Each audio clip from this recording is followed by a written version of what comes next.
고양이를 키우는 사람들한테 조현병이 걸릴 확률이 높다는 결론은 고양이를 키우는 사람이 그렇지 않은 사람에 비해 약 이상 조현병에 걸릴 확률이 높다고 그렇게 얘기를 하네요. 이게 무슨 황당한 소리야, 이렇게 황당하기도 좀 한데요. 도대체 무슨 관계가 있다는 걸까요?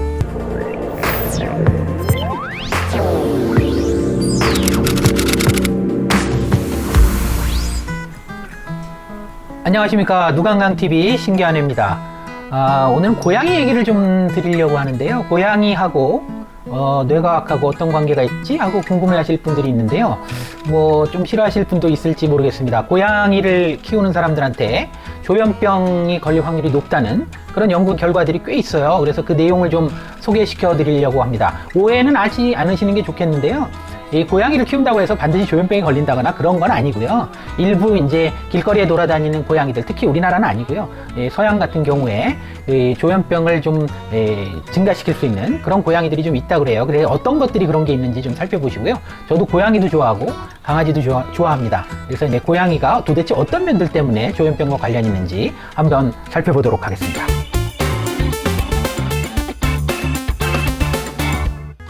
고양이를 키우거나 자주 접촉을 하면 조현병과 같은 정신질환에 걸릴 확률이 높다는 연구들이 종종 보고되어 왔습니다. 물론 그렇지 않다는 보고들도 많긴 한데요. 뭐 조현병까지는 아니더라도 일시적으로 좀 정신이 없거나 내가 무슨 행동이나 말을 했는지 기억을 못한다거나 하는 조현병 증세와 아주 비슷한 경험들, 이런 것들을 하는 경우가 종종 있다, 이런 보고들이 있습니다. 그래서 그냥 접촉이 많은 것보다 고양이한테 이렇게 물렸을 때 더 확률이 높다고 하기도 하고요. 청소년 기에 고양이하고 접촉이 많으면 조현병에 걸릴 확률이 더 높아진다는 그런 보고들도 있습니다. 그래서 좀 우려를 하시는 분들이 좀 있죠. 그래서 이런 우려들이 좀 있기 때문에 2023년 12월에 지금까지 발표된 여러 논문들 중에서 연구의 질이 높은 17가지의 연구를 선택해서 한꺼번에 분석을 다 해서 고양이 키우는 것과 우리 조현병과의 관련성을 조사한 논문이 발표되었습니다. 결론은 고양이를 키우는 사람이 그렇지 않은 사람에 비해 약 2배 이상 조현병에 걸릴 확률이 높다고 그렇게 얘기를 하네요. 얼핏 들으면 말도 안 되는 소리 같기도 하고요. 저처럼 고양이나 강아지를 다 좋아하는 사람들이 들으면 이게 무슨 황당한 소리야, 이렇게 황당하기도 좀 한데요. 도대체 무슨 관계가 있다는 걸까요? 혹시 여러분 쥐가 어떤 기생충에 감염이 되면 기생충이 쥐의 뇌를 조종해서 고양이를 안 무서워하고 옆에서 깔짱거리기도 하고 잘 잡아먹히게 한다는 그런 얘기 들어보신 적 있는가요? 연갓이 감염되면 숙주를 조종해서 물에 빠져 죽게 만든다, 이런 얘기도 들어보셨죠? 기생충이 우리 뇌를 조절한다는 그런 얘기인데요. 1909년에 프랑스 과학자들이 북아프리카에 가서 군디라는 설치류로부터 톡소플라즈마라는 기생충을 발견한 적이 있어요. 100년 전에 군디라는 기생충을 발견한 거죠. 군디는 사실은 굉장히 귀엽게 생겼어요. 기니피기나 마멋하고 비슷하게 생긴 설치류입니다. 그냥 그러고 말았으면 그냥 기생충이 나왔나 보다 그러고 끝났을 텐데요. 그게 아니고요. 1970년에 미국 캔자스 대학의 프랭켈을 비롯한 많은 연구자들이 고양이가 이 기생충의 숙주임을 밝히게 돼가지고 이야기가 다른 쪽으로 막 흘러가게 됩니다.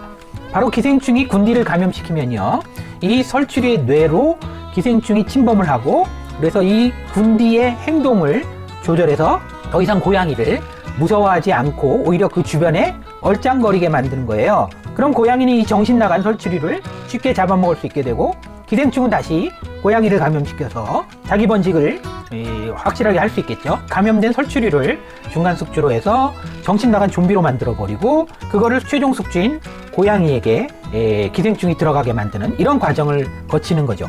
좀 기발하기도 한데 좀 무섭기도 하죠. 마치 좀비 같기도 합니다. 그래서 이거를 이제 톡소포자충이라고 해요.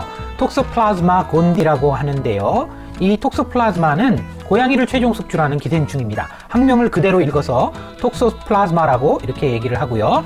톡소플라즈마는 고양이의 배설물을 통해서 외부로 퍼지게 되고요. 그래서 설치류뿐만이 아니라 사람을 포함한 다양한 동물에 감염될 수도 있다고 합니다. 그래서 이 얘기만 들어보면 톡소포자충이 감염되면 그러면 이제 이게 고양이 똥을 통해서 사람이 감염될 수도 있다는 거잖아요.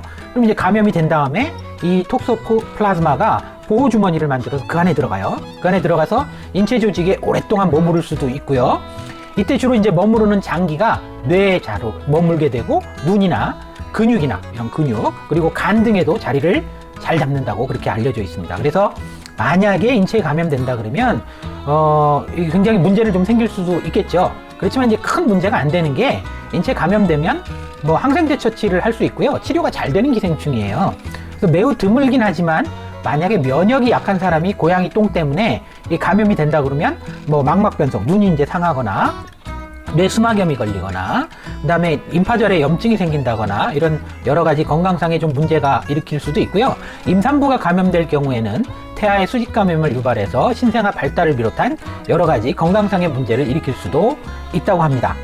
그래서 이런 톡소플라즈마 감염증에 의한 직접적인 의학적인 문제뿐만이 아니라 감염된 설치류가 고양이를 무서워하지 않는 행동 이상을 보인다고 그랬잖아요. 이런 거와 유사하게 뇌신경 기능에도 뭔가 영향을 미칠 가능성들이 많은 연구자들이 이제 공부를 한 그런 부분들이 되겠습니다. 그래서 이 중에 중요한 한 분야가 혹시 이제 톡소플라즈마가 감염이 되면 사람이 조현병 등과 같은 뇌신경 이상 장애가 유발되지 않느냐 이런 생각들을 할 수가 있는 거죠. 실제로 사람이나 사슴도 톡소플라즈마에 감염이 되면 설치류처럼 위험한 행동을 더 많이 한다는 그런 보고도 있었습니다. 그리고 쥐실험을 해보면 감염된 쥐는 난간이 없는 높은 곳에 올라가 가지고 아무렇지도 않게 막 돌아다녀요. 겁이 없어지는 거죠. 정상 쥐는 난간 없는 그런 장벽은 위험해 가지고요. 그런 높은 곳에 잘 안 올라가려고 한단 말이죠. 그런데 톡소플라즈마에 감염이 되면 아무데나 그냥 막 돌아다니는 거예요. 기억력이나 뇌인지 기능이 좀 떨어진다는 그런 보고도 있고요. 감염된 사람은 사실 교통사고 발생률이나 자살률이 유의미하게 높다는 보고도 있습니다. 고양이를 키우는 사람은 아무래도 톡소플라즈마에 감염될 확률이 높기 때문에 여러 논문들에서 고양이 키우는 사람이 조현병이 더 많거나 조현병 같은 일회성 정신 이상을 나타낼 확률이 높다고 그렇게 보고들을 했고요. 이번에 이제 메타 분석, 여러 논문들을 분석해서 이것이 좀 맞는 것 같다. 2배 이상 확률이 높아지는 것 같다. 이런 얘기가 나오게 된 거죠. 조현병과 비슷한 그러한 증상 발발이 되는 것이 단순히 고양이를 키웠을 때보다는 고양이한테 물렸을 때 더 흔하다는 그런 사실도 사실은 이런 톡소플라즈마 감염에 의한 이런 정신기능 이상 유발 가능성에 대한 표를 던질 수 있는 그러한 주요한 증거가 될 수가 있습니다. 그럼 도대체 어떤 기전으로 톡소플라즈마 감염이 조현병이나 정신 이상, 뇌기능 저해를 일으킬 수 있는 것일까요? 올해 발표된 재미있는 연구 결과가 있는데요.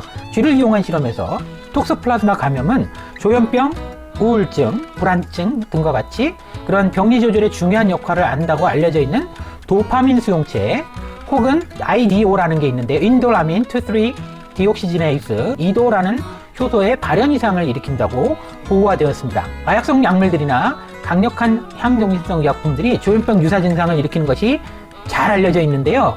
이러한 단백질들이 변화가 되는 것이 마치 이런 마약 향정신성 의약품을 먹었을 때랑 비슷한 결과를 나타낸다는 것이죠. 그래서 이런 마약을 먹었을 때처럼 톡소플라즈마가 감염되면 단백질 발현을 바꿔갖고 우울증이나 불안증을 유발할 수 있다. 이런 연구 결과가 보고가 된 바가 있습니다. 마약류 약물은 뇌에서 흥분성 신경전달 물질인 글루타메이트 신경전달 물질의 작용을 억제해서 조현병 유사 증상을 나타내기도 하는데요. 2017년 독일의 뇌과학자들은 톡소플라즈마 기생충의 특정 단백질과 사람에서 글루타메이트 신경전달 물질의 작용을 조절하는 NMDA 수용체가 구조적으로 유사해서 감염이 되면 우리 몸에서 톡소플라즈마에 대한 항체가 생성이 된다고 그래요. 자가면역 항체가 생기는 거죠. 그래서 이게 애매한 우리 몸 안에 있는 우리 자신의 NMDA 수용체를 공격해서 정신병을 유발할 가능성이 있다. 이런 얘기도 했습니다. 그러니까 이 자가면역 항체처럼 자가 항체가 발생이 돼갖고 정신병을 일으킬 수도 있다. 이런 내용들인 거죠. 그래서 이런 내용들을 쭉 보면 톡소플라즈마에 감염된 고양이에 오래 접촉해서 고양이 분변에 오염된 뭐 생야채를 먹는다거나 그 다음에 다른 날고기를 먹는다거나 이러면 여기에 이제 감염이 될 확률이 높아지고요. 그러면 각종 뇌기능 이상을 유발할 가능성이 느껴지기도 합니다. 그러면 이제 걱정이 많으시죠? 이렇게 얘기를 하니까 야, 그럼 우리나라에서도 고양이 키우면 뭐 정신병이 많이 걸리는 거야? 그리고 걱정을 많이 하실 텐데요. 그럼 실상은 어떤지 한번 살펴보겠습니다. 1차적으로 톡소플라즈마의 인체 감염은 고양이 배설물에 직접 접촉해서 생기는 것보다는 고양이 배설물에 오염된 야채, 과일, 흙, 그것을 먹고 감염된 날고기, 돼지나 양고기 이런 것들을 날고기로 먹었을 때 나타난다고 알려져 있습니다. 미국의 경우에 충분히 익히지 않은 돼지고기 섭취에 의한 톡소플라즈마 감염이 가장 빈번한 전파 경로로 알려져 있어요. 그냥 단순히 고양이와 오랜 기간 같이 있다고 해갖고 감염이 많이 되는 것은 아니라는 얘기죠. 그래서 우리나라는 사실 현재까지는 고양이 자체의 톡소플라즈마 감염이 영국, 프랑스, 미국, 호주 등에 비하면 훨씬 낮습니다. 인체 감염률은 더욱더 낮습니다. 그나마 좀 다행인 것 같죠, 그렇죠? 2010년 서울 지역에서 시행한 고양이 역학조사에서 길고양이의 톡소플라즈마 감염률은 38.9%예요. 감염이 돼 있긴 돼 있어요. 집고양이는 한 마리도 없었습니다. 그러니까 집고양이 괜찮다는 얘기죠. 길고양이 감염률은 지역마다 좀 달라요. 그래서 길고양이가 아까 38.9%가 감염이 돼 있다고 말씀을 드렸는데요. 강남, 송파, 광진구가 다른 지역보다 좀 높았다 그래요. 그런가 하면은 다른 보고에서 보면은요, 고양이의 접촉이 많았던 사람들조차도 그렇지 않은 사람들과 비교해서 크게 톡소플라즈마 감염률이 높지 않다는 그런 보고도 있었습니다.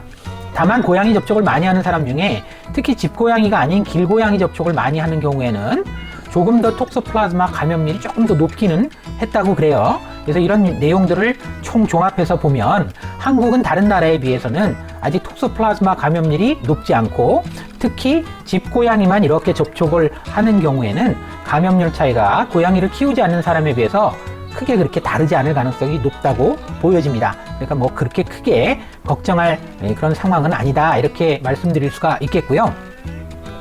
자, 그러면 이제 톡소플라즈마가 그렇게 조금 걱정이 되면 백신 좀 만들면 되는 거 아니야? 우리 강아지들 심장사상충 백신 맞잖아요. 약도 하고요. 톡소플라즈마 백신이 개발되어 있지 않습니다. 아직 개발되어 있고 많이 사용되어 있지 않기 때문에 그냥 지금은 돼지고기 덜 익혀서 먹거나 양고기 덜 익혀서 먹거나 이런 거 조심하고, 그리고 이제 뭐 이렇게 야생에서 있는 야생 돼지고기를 잡아먹거나 양고기 잡아먹거나 그러지 않잖아요. 다 이게 안전하게 깨끗하게 키운 돼지고기나 양고기를 우리가 섭취하기 때문에 크게 우리가 톡소플라즈마 감염에 대해서 걱정은 할 필요는 없는 게 아닌가 그렇게 싶습니다. 그래서 톡소플라즈마 감염 예방과 백신 개발, 그 다음에 톡소플라즈마 감염이 사람의 정신건강에 미치는 영향에 대해서는 앞으로 좀 연구를 더 해볼 필요가 있겠죠. 특히 이제 기후변화가 요새 아주 심하기 때문에 이런 기후변화가 심각해지는 요즘에는 이 분야 연구가 조금 더 활발하게 진행이 돼야 될 것 같습니다. 호혜, 어때? 재밌게 들었어? 우리 호혜는 고양이 참 좋아하잖아, 그치? 너도 바르는 심장사상충약 병원에 가서 자주 하고 오잖아. 그래서 고양이 친구들도 그거 하거든. 그래서 톡소플라즈마 예방약도 심장사상충처럼 이렇게 빨리 나와가지고 고양이 친구들도 안심하고 밖으로 막 돌아다니고 사람들한테 이런 오해를 받지 않는 그런 상황이 빨리 왔으면, 그런 시대가 왔으면 빨리 좋겠다, 그치? 그래서 호혜는 안 그러지만 다른 호혜 강아지 친구들도 톡소플라즈마 때문에 고양이 친구를 차별하거나 못살게 굴고 그러면 절대 안 되겠지? 약속해. 그래? 호혜 약속? 호혜 착하지? 그래, 어때? 재밌었어, 호혜? 잘 알아들었으면 아빠가 얘기한 거 중요한 거 이렇게 몇 가지 한번 정리 좀 해줘볼까?